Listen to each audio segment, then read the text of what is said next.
The mountains do not rise out of the earth so much as they loom, ancient and unmoving, as if they have been waiting. Appalachia stretches across states and centuries, its ridges folded like the spine of some colossal beast that never quite fell asleep. People say the land remembers everything, and if that's true, then this place remembers things most of us were never meant to know. Stories here do not begin with dates or facts. They begin with warnings, passed quietly from one generation to the next, usually when the fire burns low and the night presses too close to the windows. There are roads that do not appear on GPS, paths that vanish after the first snowfall, and towns whose names survive only in songs no one remembers learning. Outsiders come looking for folklore, for colorful legends to collect and dismiss, but the mountains are patient. They let visitors believe what they want, knowing most will leave before the deeper truths surface. Those who stay long enough begin to notice the gaps, the missing years, the unanswered questions, the way certain places are avoided without explanation. In Appalachia, silence is rarely empty. It is layered, heavy with things left unsaid. Old men on porches stop rocking when specific names are mentioned. Church bells ring from valleys where no churches stand. At night, the wind carries sounds that do not belong to animals, nor to any language spoken today, yet somehow they feel familiar, as if remembered rather than heard. People learn early not to ask too much. Curiosity here has a reputation, and it is not a kind one. History books speak of coal, hardship, and isolation, but they skim past the moments that do not fit neatly onto a page. They do not explain why entire families packed up and disappeared within a single season, leaving meals half-cooked and doors unlocked. They do not account for hand-drawn maps that mark places with warnings instead of names, or census records that list more people than were ever buried. And they certainly do not explain why certain secrets seem to resist being forgotten, resurfacing again and again in different forms. There are whispers of experiments conducted far from oversight, of beliefs older than the country itself, of things uncovered deep underground that should have stayed buried. Some say the mountains attract secrets the way magnets draw iron, pulling in human mistakes, fears, and ambitions, then sealing them beneath layers of rock and time. Others believe the land actively participates, choosing what to reveal and what to hide. Either way, the result is the same, a region saturated with stories too strange to be coincidence and too persistent to be lies. What makes these secrets unsettling is not just their content, but their consistency. Accounts separated by decades describe the same locations, the same symbols, the same inexplicable events. Children repeat details they were never told. Strangers dream of places they have never visited, only to recognize them instantly upon arrival. It becomes difficult to tell where legend ends and memory begins, especially when the people telling the stories seem unsure themselves. These are not campfire tales meant to entertain. They are fragments of something larger, scattered across hollers and ridgelines, waiting for someone reckless enough to gather them. Each secret alone might be dismissed, explained away as superstition or exaggeration. Together, they form a pattern that suggests intention and unspoken agreement between the land and those who live upon it. Appalachia does not demand belief. It demands attention. And once you begin listening, truly listening, it becomes clear that some legends were never meant to be doubted, only forgotten. The forgotten cassette recording enters the story quietly, without spectacle, as if it understands that drawing attention would be dangerous. It is found in a place where objects are not meant to survive, inside a rusted filing cabinet in the basement of a condemned county records building slated for demolition. The label is faded to the point of near invisibility, marked only with a date that does not correspond to any known event and a handwritten word that could be a name or a warning. At first glance, it appears to be nothing more than a relic of outdated technology, the kind of thing easily dismissed as junk left behind by neglect and time. When the tape is played, the initial sounds seem ordinary, static, the hum of old equipment, a cough, someone adjusting a microphone. Then the voices begin. They speak calmly, methodically, as if documenting something routine, yet the content of their words immediately unsettles anyone listening closely. Names are mentioned, names that belong to people officially recorded as having died decades earlier. Locations are described with precise detail, yet those places no longer exist on any modern map. Even more disturbing is the tone of certainty in the speakers' voices, as though they are aware that what they are recording should never be heard again. As the recording continues, inconsistencies emerge that defy simple explanation. The speakers react to sounds that the microphone does not fully capture, pausing mid-sentence as if responding to someone just outside the room.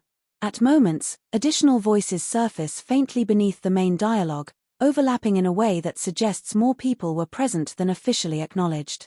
Audio experts later note that some of these voices do not match the acoustic properties of the space being recorded, as though they originated from somewhere else entirely.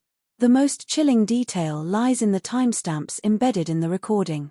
They progress normally at first, then begin to drift, skipping minutes, sometimes hours, without any interruption in the dialogue. It creates the impression that time itself behaves differently within the recording, bending around whatever was taking place. Listeners report a strange familiarity while hearing it, a sensation of remembering events they never experienced, accompanied by an unshakable feeling of being observed. Attempts to trace the origins of the cassette lead to dead ends. The names spoken do not appear together in any official documents. The voices cannot be matched conclusively to known individuals. Each effort to contextualize the tape only deepens the mystery, raising the possibility that it was never meant to serve as evidence, but as a record of containment.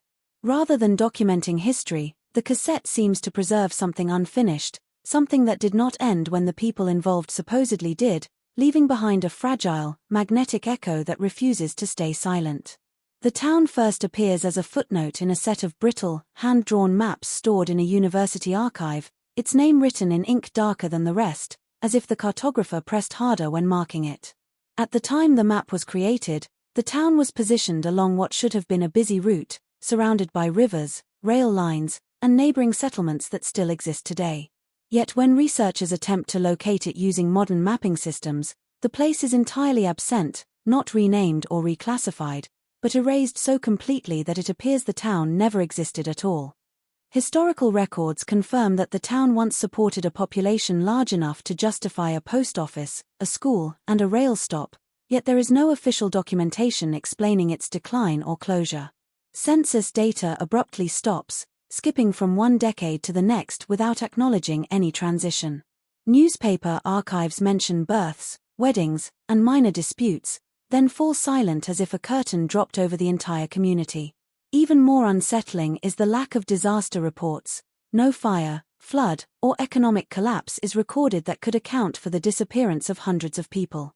Those who search for the physical location described on the maps encounter subtle resistance from the land itself.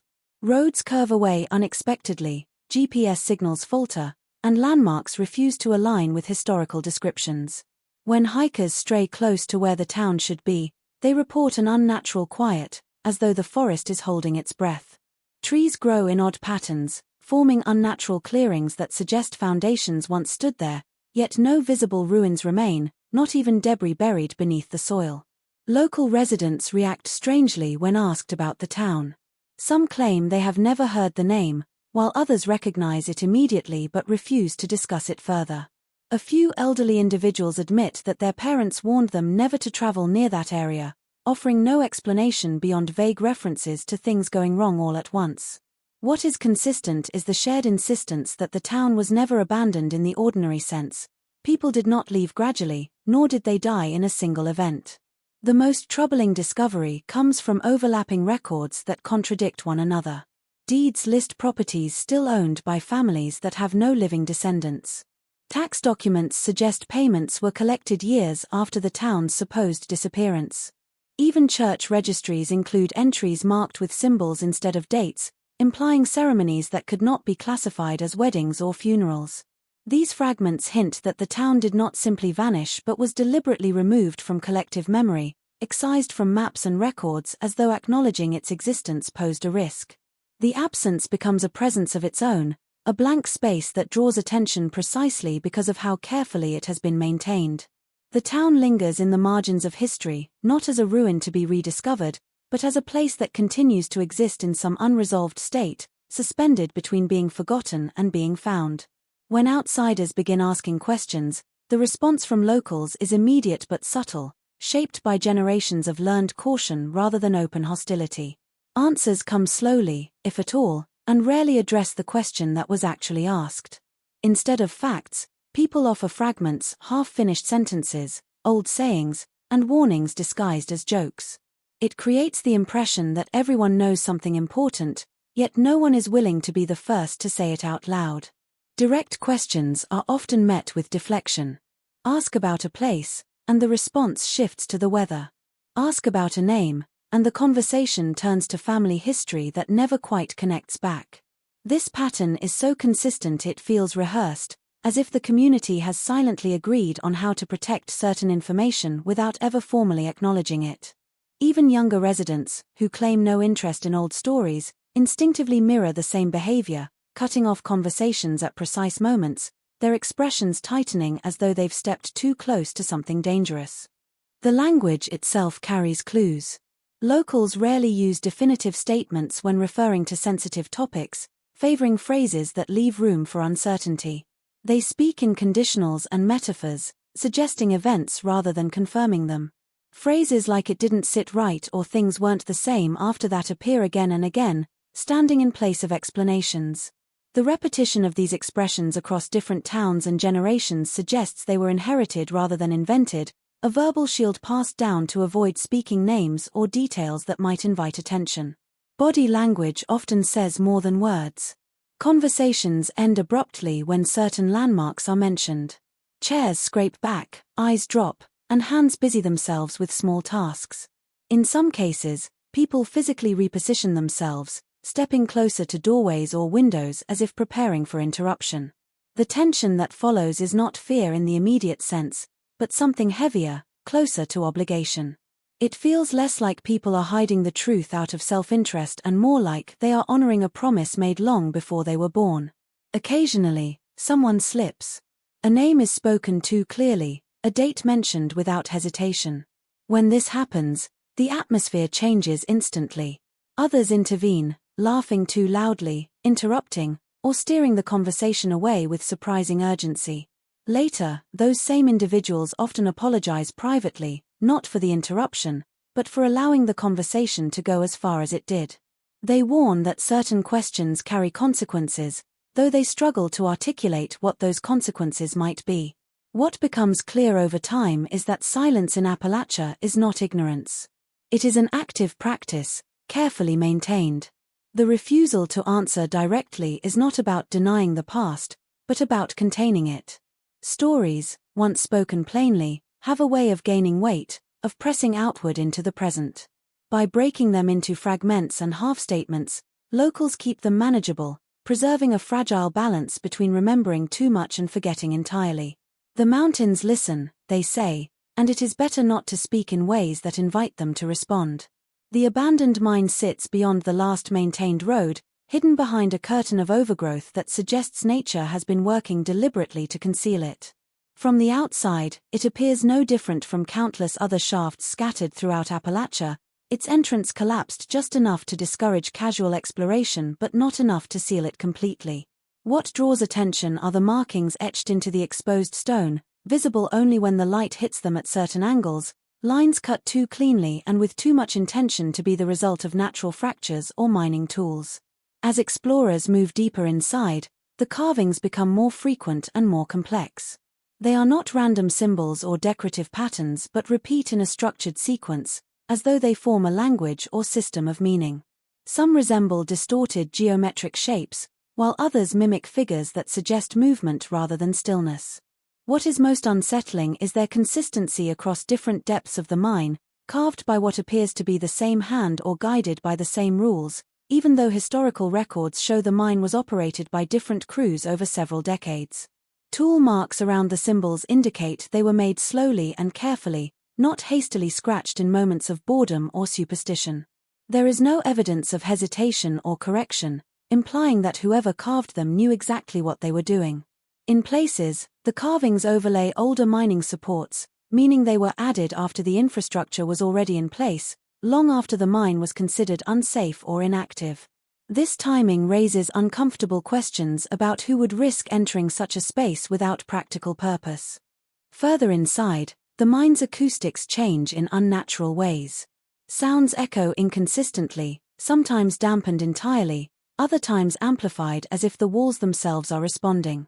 When light passes over certain symbols, shadows shift in ways that do not align with the source, creating the illusion of movement. Some visitors report feeling disoriented, losing track of distance and direction despite following a straight path. Others describe a sensation of being observed, not from ahead or behind, but from within the rock itself. Attempts to compare the carvings to known cultural symbols yield no definitive matches. They do not align with documented indigenous markings, religious iconography, or known mining codes. Yet the repetition suggests they were meant to be recognized by someone. In one chamber, a large symbol dominates the wall, surrounded by smaller variations of the same form, arranged as if in deference or containment. The surrounding rock shows signs of intentional smoothing, as though the area was prepared for something beyond mere inscription. What unsettles investigators most is the absence of casual graffiti. Unlike other abandoned mines, there are no initials, no dates, no modern markings layered over the symbols. It is as if everyone who has ever entered understood, instinctively, that this place was not meant for casual expression. The mine does not feel abandoned so much as concluded, its purpose fulfilled and sealed not by collapse, but by silence, leaving behind a record carved into stone for reasons that remain deliberately out of reach. The family ledger is discovered in the back room of a decaying farmhouse, tucked inside a cedar chest that smells faintly of smoke and age. At first glance, it appears to be an ordinary record book, the kind used to track births, marriages, and deaths across generations. The handwriting shifts from careful script to hurried scrawl as the years progress, suggesting that it passed through many hands. What immediately stands out is the sheer number of death entries, far more than one would expect from a single family, even accounting for the hardships of Appalachian life. As names are examined more closely, discrepancies begin to surface. Several individuals listed as deceased appear again later in the ledger, recorded as witnesses at weddings or as parents to children born years after their supposed deaths. Dates overlap in impossible ways, with some entries placing the same person in 2 different decades without explanation. These inconsistencies are not corrected or annotated, as though the recorder saw nothing unusual about them. The ledger treats each entry as equally valid, regardless of how little sense it makes when compared to the others. Cross-referencing the names with local burial records yields even more disturbing results. Many of the individuals marked as dead have no corresponding graves, while others are buried under different names entirely. In some cases, headstones list dates that contradict the ledger, or include carved symbols instead of years.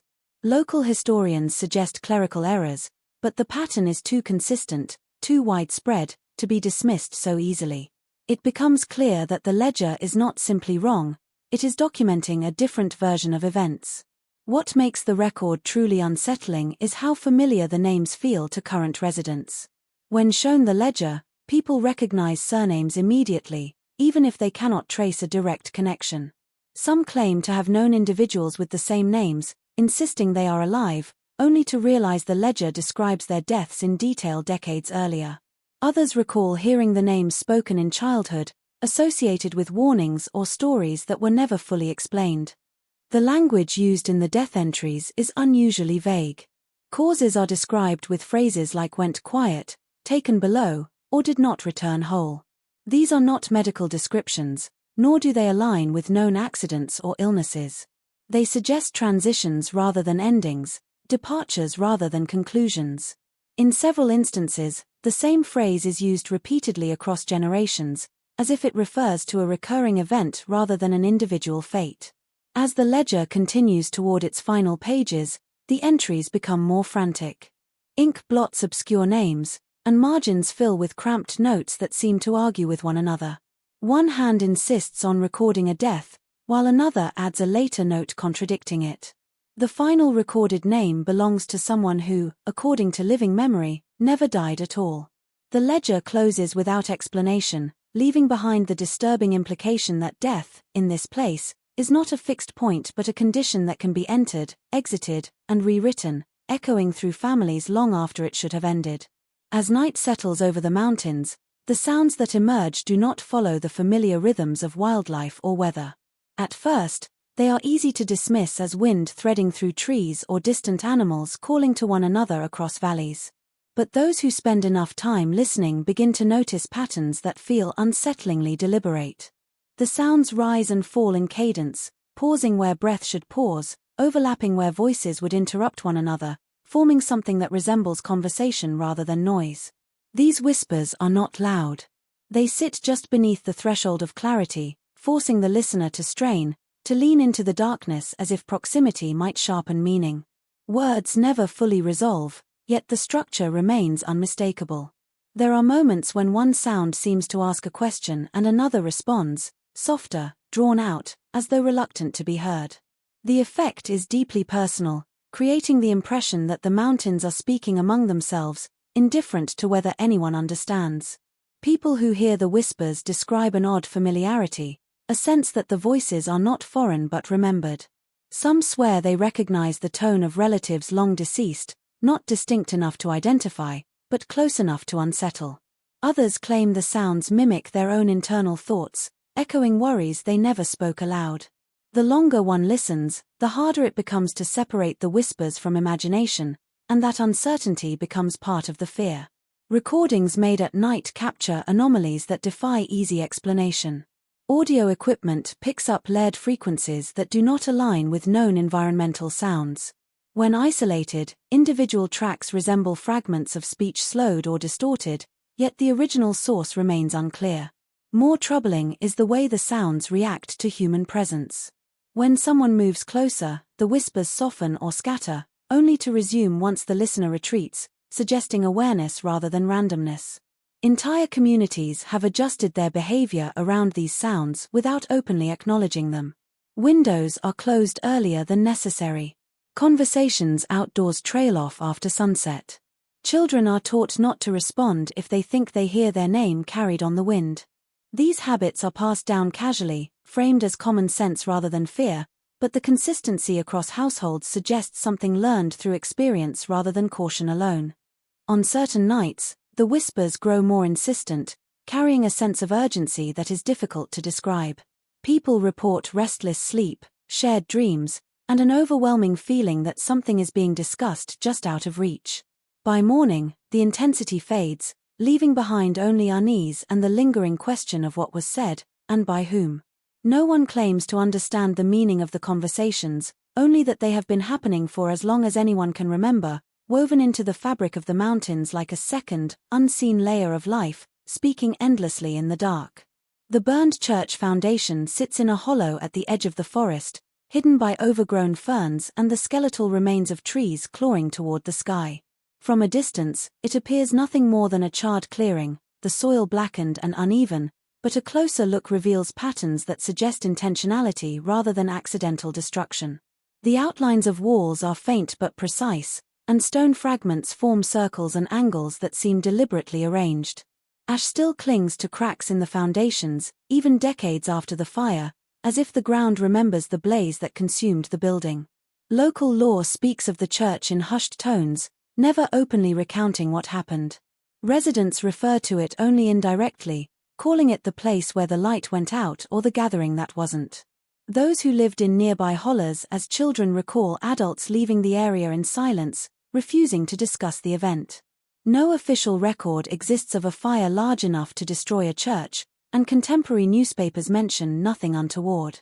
It is as though the church existed one day and had been deliberately scrubbed from history the next, leaving behind only traces of smoke and stone. Investigators who study the site note anomalies that defy easy explanation. The burn patterns are inconsistent with typical fire behavior, with some areas blackened as if subjected to extreme heat and others remarkably untouched, forming shapes that resemble symbols more than walls. Certain fragments show charring on the interior surfaces while the exterior stones remain pristine, a contradiction that suggests the fire may not have originated naturally.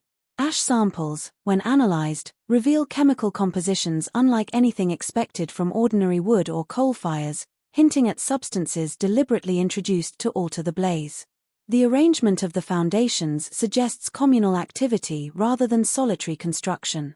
Rows of pew-like stones appear aligned toward a central point where the charring is most intense. Around this central area, smaller stones form concentric patterns reminiscent of ritual markings, their placement too intentional to be coincidental. Some researchers propose that gatherings once occurred here that went far beyond standard religious practice, meetings so significant they warranted erasure from memory and record. Oral accounts, though scarce, hint at the presence of a congregation that vanished abruptly. Witnesses speak of people arriving at the church for a service and never leaving in the usual sense, or of gatherings so secretive that they blurred the lines between the living and the dead. Even decades later, children report seeing faint lights above the hollow on certain nights, flickering in rhythm as if echoing prayers or chants carried across time. Birds and animals avoid the area, adding an unnatural quiet to the already desolate clearing. What emerges from the burned foundation is not just a memory of fire but a sense of erasure with purpose. The church is less a ruin than a warning, its absence more telling than its presence, leaving behind a silent record of an event intentionally obscured. The more one studies the site, the clearer it becomes that what happened there was not merely destructive but deliberate, a collective act designed to vanish from public knowledge while leaving a subtle, lingering imprint on the land itself. The government survey markers appear in places that defy logic, etched into rocks or driven into soil far beyond the boundaries indicated on any official maps. At first glance, they resemble standard markers, metal posts, small concrete slabs, or painted symbols, but their placement is unusual, often in dense forests, steep ravines, or along ridgelines that have no apparent significance. When researchers attempt to match the markers with documented surveys, the results are baffling. Coordinates do not correspond to known property lines, infrastructure, or geological features, and in some cases, they intersect with areas that are supposed to be privately owned, yet no records of ownership exist. These markers are not random. Patterns emerge when they are traced across the landscape. Lines connect distant points with surprising geometric precision, forming shapes that suggest planning on a scale far beyond ordinary land surveying. Triangles, circles, and parallel alignments appear repeatedly, as though someone or something was creating a map with a purpose unknown to contemporary cartographers.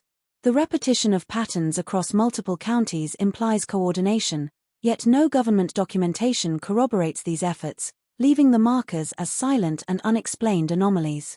Closer examination of the markers reveals subtle, almost imperceptible inscriptions.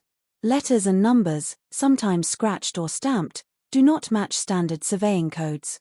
Some include cryptic symbols resembling archaic scripts, geometric figures, or shorthand that cannot be traced to any known system. Even the materials used are unusual, metals that resist corrosion in ways inconsistent with standard alloy compositions, or paints that have persisted for decades despite exposure to harsh weather. It is as though the markers were designed to endure, not simply as placeholders but as messages meant to outlast conventional records. Locals speak of the markers in uneasy tones, often insisting they are not for us to touch or best left alone. Those who have attempted to remove or document them extensively report disorientation, sudden headaches, or dreams populated by locations they have never visited. Hikers occasionally report encountering areas where the markers are concentrated, only to find the surrounding forest shifting subtly, trails bending unexpectedly, and familiar landmarks disappearing.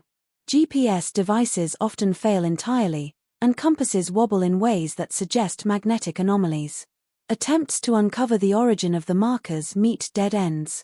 Government offices deny knowledge beyond standard surveying practices, and historical records make no mention of large-scale projects in the regions where markers are most dense. Independent researchers speculate wildly, suggesting covert mapping programs, experimental technology, or even occult purposes, but nothing fits neatly. The persistence of the markers, coupled with the lack of documentation, conveys the sense that they are not meant for ordinary comprehension, serving a purpose that has been deliberately hidden for decades. Walking among them, one senses an intention beyond the physical. The markers are not just coordinates, they are signals, boundaries, and warnings woven into the landscape. Their existence suggests that the mountains themselves hold secrets too complex or dangerous to be fully mapped, and that some places are measured not merely in feet or miles, but in attention, observation, and the silent knowledge of what should remain concealed. The lone survivor emerges from the story as a puzzle wrapped in contradictions, a person whose very existence challenges everything known about the events they witnessed. When first encountered, they are hesitant, almost reluctant to speak, as though words themselves carry weight too heavy to bear.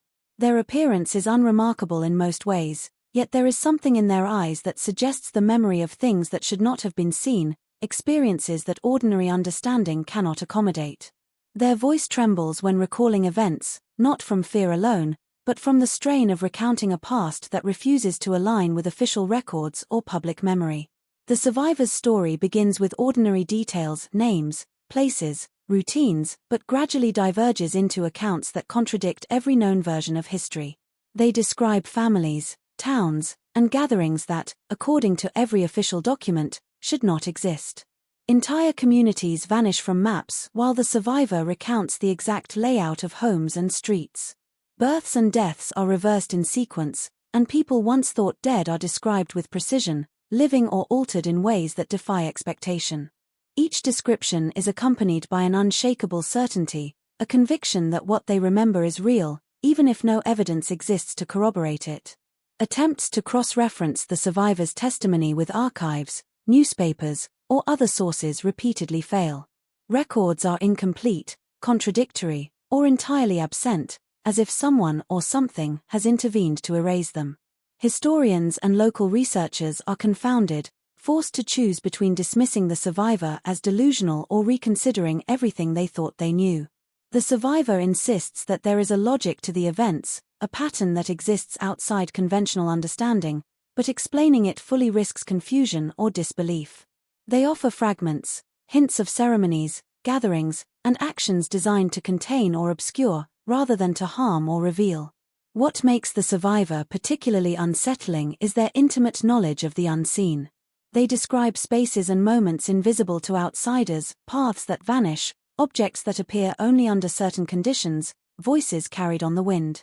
Their memory captures details that no ordinary human could observe, the subtle sounds of movement within abandoned structures, the placement of objects altered slightly but meaningfully, the behavior of light and shadow as if the environment itself were conscious.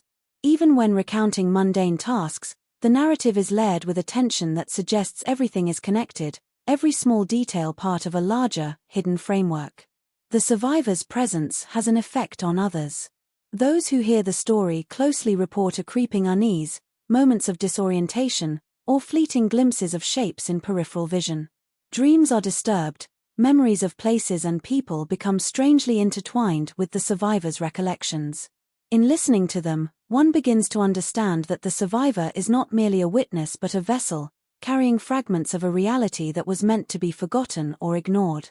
Their testimony challenges perception, revealing that the line between history and legend in these mountains is thinner and more unstable than anyone dared imagine.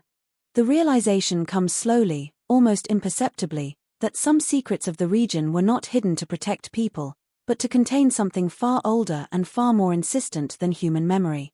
As investigators, researchers, and even casual wanderers piece together the fragments, the cassette recordings, vanished towns, cryptic carvings, impossible survey markers, and burned foundations, they begin to notice a pattern. Each anomaly, each unexplained event, seems designed not to be discovered but to prevent something from escaping. It is as though the mountains themselves are a repository, a living archive, holding back forces that cannot coexist with ordinary life, and the people who inhabit these lands are the unwitting custodians of this balance. The evidence for containment is subtle but accumulates rapidly once the idea is entertained.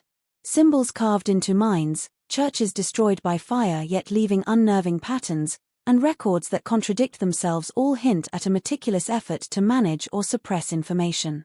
Even the voices on the cassette, so disorienting in their temporal inconsistencies, seem less like messages for posterity than attempts to document events that must never repeat. What initially appears to be error, superstition, or negligence reveals itself as careful orchestration, a way of keeping the unknown at bay while giving the illusion of chaos or natural decay. The notion that the secrets serve a containment purpose reframes every interaction with the region. When locals speak in half-statements, deflect questions, or warn children against exploring certain hollows, it no longer seems like mere cultural caution, it becomes a form of protective practice.